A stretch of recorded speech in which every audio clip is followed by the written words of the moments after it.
दोस्तों, आज की ये सच्ची घटना मध्य प्रदेश के सतना जिले के मैहर की है। आखिर उस रात ऐसा क्या हुआ था कि एक 40 साल की महिला की लाश उसके ही घर में एक हरे बक्से के अंदर मिलती है। इस पूरी सच्ची घटना को जानने के लिए वीडियो को आखिरी तक जरूर देखिएगा। तो नमस्कार मेरे प्यारे साथियों, स्वागत है आपका आपके अपने यूट्यूब चैनल आपकी जिज्ञासा में। और मैं हूं स्वतंत्र। आप ये वीडियो कहाँ से देख रहे हैं कमेंट कर कर जरूर बताइएगा। दोस्तों, कहानी की शुरुआत होती है मध्य प्रदेश के सतना जिले से। और यहाँ है इंडिया का प्रसिद्ध धार्मिक स्थल मैहर, और इसी के पास है तिहारा गांव, जहाँ रहती थी 40 वर्षीय अनीता चौधरी। और जो अनीता होती है ना, उसके पति लगभग 15 साल पहले बीमारी की वजह से इस दुनिया को छोड़कर जा चुके थे। और दोस्तों, उनके दो बेटे होते हैं जो कि मुंबई में काम किया करते थे, और एक बेटी थी जो राजस्थान में अपनी बुआ के यहाँ रहा करती थी। टोटल मिलाकर दोस्तों, अनीता अपने घर में बिल्कुल अकेली रहती थी। कोई भी हो दोस्तों, अकेले ज़िंदगी गुजारना आसान नहीं होता, लेकिन अनीता ने कभी ऐसा नहीं सोचा कि मैं अकेली हूँ, और हार नहीं मानी ज़िंदगी से। और जो अनीता थी ना, वो मैहर में जो मेला लगता है वहाँ सिंदूर बेचकर अपना खर्च चलाती थी। मतलब उसकी वहाँ एक छोटी सी दुकान थी जिसमें वह सिंदूर बेचा करती थी और अपना जीवन यापन आराम से कर रही थी। पति के जाने के बाद और बच्चों के सेट हो जाने के बाद अनीता की लाइफ दोस्तों धीरे धीरे पटरी पर आ गई थी। और अनीता के एक भाई भी थे दोस्तों, जिनका नाम संतोष चौधरी होता है। वो अनीता का समय रहते, मतलब जब उनको टाइम मिलता, वो उनसे हालचाल पूछ लिया करते कि बहन कैसी हो, कहाँ हो, सब अच्छा चल रहा है कि नहीं। और जब कभी टाइम मिलता उनको तो उनसे वो मिल भी लिया करते। अब क्या होता है दोस्तों कि 28 अगस्त 2025 को जो संतोष चौधरी होते हैं ना, वो अनीता को फ़ोन करते हैं और सोचते हैं कि काफ़ी समय हो गया है बात किए हुए अपनी बहन से, चलो आज बात कर लेता हूँ और उसका हालचाल भी पूछ लेता हूँ। और वो अनीता को कॉल लगा देते हैं, लेकिन अनीता का फ़ोन स्विच ऑफ आ रहा था। उन्होंने सोचा कि शायद मोबाइल डिस्चार्ज हो गया होगा या फ़ोन ख़राब हो गया होगा। आप और हम भी यही सोचने लग जाएंगे जब हम अपने किसी परिचित को या रिश्तेदार को फ़ोन लगाएंगे, जब एक बार फ़ोन नहीं लगेगा तब। खैर, अगले दिन उन्होंने फिर फ़ोन किया तो फिर फ़ोन स्विच ऑफ आ रहा था।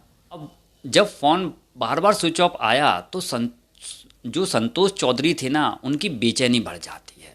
और फिर क्या था, वो सीधे अपने बहन के घर जा पहुंचते हैं। और जब वहां पहुंचकर देखा तो बाहर ताला लगा हुआ था। और जब आसपास के लोगों से पूछा कि अनीता को देखा है कहीं आपने, कुछ पता है आपको उसके बारे में कुछ, तो जो आस पड़ोसी थे ना दोस्तों, वो सब मना कर देते हैं कि नहीं, हमने अनीता जी को काफ़ी टाइम से नहीं देखा, या अनीता बुआ को नहीं देखा। जो भी उनके रिश्ते थे वो हिसाब से सब आस पड़ोस वाले मना कर देते हैं। फिर क्या था दोस्तों, संतोष चौधरी सीधे मैहर थाने पहुंच जाते हैं और अपनी बहन की गुमशुदगी की रिपोर्ट दर्ज करा देते हैं। मामले की गंभीरता को देखते हुए जो एसपी होते हैं ना, सुदीप अग्रवाल, वो तुरंत पुलिस टीम बनाकर जांच शुरू कर देते हैं। और दोस्तों, जब जांच शुरू हुई तो पुलिस ने रिश्तेदारों और आसपास के लोगों से पूछताछ करना शुरू कर दी, लेकिन कोई सुराग हाथ नहीं लग रहा था पुलिस को। और आखिरकार 1 सितंबर 2025 को पुलिस वालों ने फैसला किया कि अनीता के घर का ताला तोड़कर अंदर देखा जाए।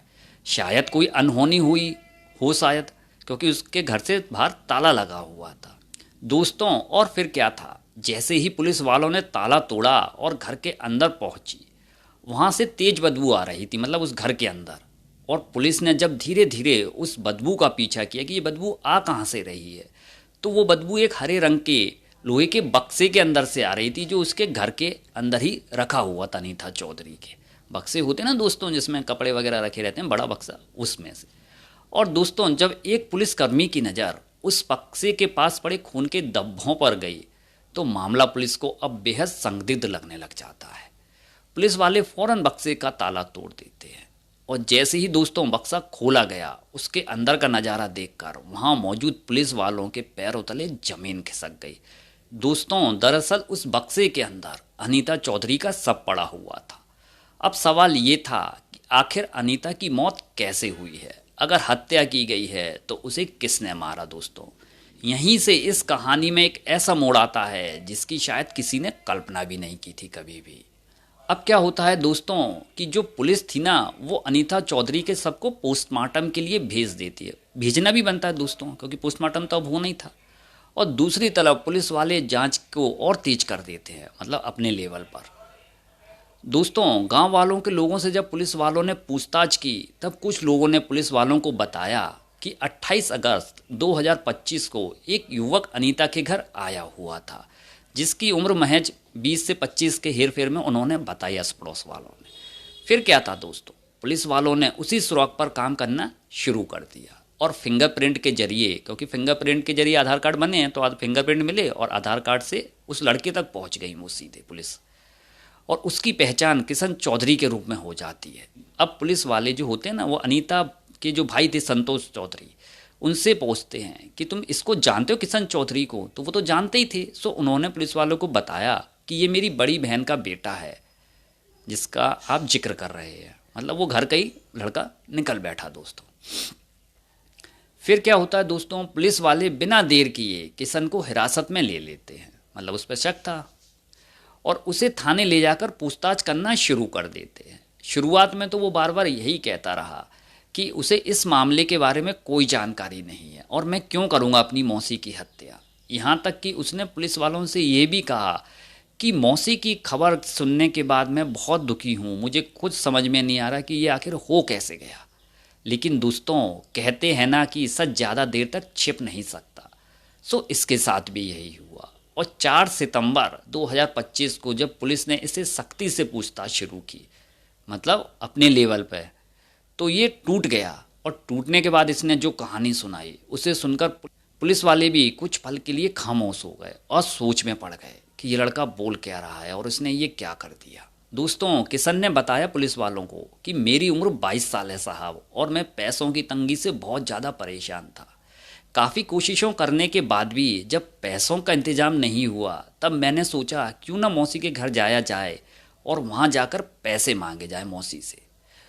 उनसे मुझे लगा कि मौसी तो अकेली रहती हैं, तो उनके पास पैसे तो होंगे, भैया भी कमा रहे हैं, सब कुछ अच्छे तरीके से, शायद उन पर पैसे मिल ही जाएंगे, जो मुझे पूर्ण विश्वास था। फिर क्या था, मैं 28 अगस्त को अनीता मौसी के घर जा पहुंच गया और मौसी ने जब मेरे को देखा तो बहुत खुश हुई और खूब अच्छे से मेरा उन्होंने स्वागत किया। उन्होंने मुझे खाना खिलाया और मेरे से घर के और मम्मी के बारे में हालचाल पूछने लग गई कि बेटा मम्मी कैसी हैं, पापा कैसे हैं। बाकी सब उन्होंने पूछताछ मेरे से करी। और जब रात हुई तो उन्होंने मेरा बिस्तर खटिया पर लगा दिया, क्योंकि वो अकेली रहती थी तो उनके घर में एक ही खटिया थी, और खुद नीचे सोने चली गई। क्योंकि वो खुद मेहनत करती थी, दुकान चलाती थी, तो जल्दी थक गई थी, तो वो जल्दी सो गई और मैं मोबाइल चलाने लग गया। मुझे नींद नहीं आ रही थी, उसका जो कहना था। और मैं ये सोच रहा था साहब कि मैं पैसे इनसे मांगूं तो मांगूं कैसे आखिर, लेकिन मुझे सख्त ज़रूरत भी थी पैसों की। और उसने दोस्तों पुलिस वालों को बताया कि थोड़ी देर बाद मैं उठकर मौसी के पास ही जाकर सो गया। जब मौसी ने मुझे देखा तो वो कहने लगी कि बेटे तुम नीचे क्यों आके सो गए हो? तो मैंने कह दिया मौसी से कि मुझे मौसी अकेले नींद नहीं आती। तो उन्होंने भी कह दिया बेटा कोई बात नहीं, आके सो जाओ। अक्सर होता ही है दोस्तों ऐसा। और जब मौसी के पास मैं सो गया तो मेरे अंदर हवस का भूत चढ़ गया और मैंने मौसी के साथ ज़बरदस्ती संबंध बना लिए। वो रोती रहीं, चीखती रहीं, लेकिन मैंने उनकी एक ना सुनी। और मौसी ने मेरे से कहा कि ये सब कल मैं सबको बता दूंगी, तुझे पुलिस के हवाले कर दूंगी। उन्होंने मुझे बहुत धमकी दी। किशन ने बताया कि साहब मैं डर गया था मौसी की ये बात सुनकर कि मैं सबको बता दूंगी, पुलिस के हवाले कर दूंगी। और इसी हरकत को छुपाने के लिए मैंने पास में पड़ी लोहे की रॉड से उनके सर पर जोरदार वार कर दिया। और वो जब बेहोश हो गई रॉड पड़ने के बाद, तो मैंने उनका गला भी दबा दिया, जिससे उनकी मौके पर ही मौत हो गई। और उसके बाद मैंने साहब उनके शव को हरे रंग के बक्से में बंद कर दिया, जो कि उनके घर में रखा हुआ था, और बाहर से ताला लगा दिया। और घर में रखे लगभग 1000 नगद और करीबन 50-60 हज़ार के गहने लेकर मैं वहाँ से फरार हो गया। मुझे लगा कि मेरी ये गलती या मेरा जो वारदात है किसी को भी पता नहीं चलेगी। लेकिन पुलिस की जांच और गांव वालों की जानकारी और पूछताछ ने आखिरकार पूरी सच्चाई सामने ला दी। किशन की निशानदेही और उसके बयान के आधार पर पुलिस ने उसके खिलाफ गंभीर धाराओं में मामला दर्ज किया। इसके बाद उसे अदालत में पेश किया गया और फिर जेल भेज दिया गया। फिलहाल वह सलाखों के पीछे है दोस्तों। दोस्तों, रिश्तों की सबसे बड़ी ताकत भरोसा होती है, ये तो आप भी जानते हो। लेकिन जब इंसान लालच और गलत सोच को अपने ऊपर हावी होने देता है तो वही भरोसा पल भर में टूट जाता है और उसके पीछे सिर्फ पछतावा और सिर्फ पछतावा रह जाता है। मेरे हिसाब से उसने बहुत गलत किया जो कि उसको नहीं करना था। दोस्तों, ये सच्ची घटना सुनाने का मेरा मकसद आप सभी लोगों को डराना बिल्कुल भी नहीं है, बल्कि जागरूक और सचेत करना रहता है कि अपने आस पड़ोस में सचेत और जागरूक रहें। आपको क्या लगता है दोस्तों, इस पूरे मामले में सबसे बड़ी गलती किसकी थी? अपनी राय कमेंट बॉक्स में ज़रूर बताइएगा। अगर आपको वीडियो पसंद आई हो तो इसे लाइक और शेयर जरूर करें, और अगर आप चैनल पर पहली बार आए हैं तो चैनल को सब्सक्राइब जरूर कर लीजिएगा और बेल आइकन को भी प्रेस कर दीजिएगा, जिससे आने वाले वीडियो के सारे नोटिफिकेशन आपको समय पर मिलते रहें। तो मिलते हैं किसी नई सच्ची घटना के साथ। तब तक के लिए आप मुझे आज्ञा दीजिए। स्वस्थ रहिए और मस्त रहिए। धन्यवाद दोस्तों।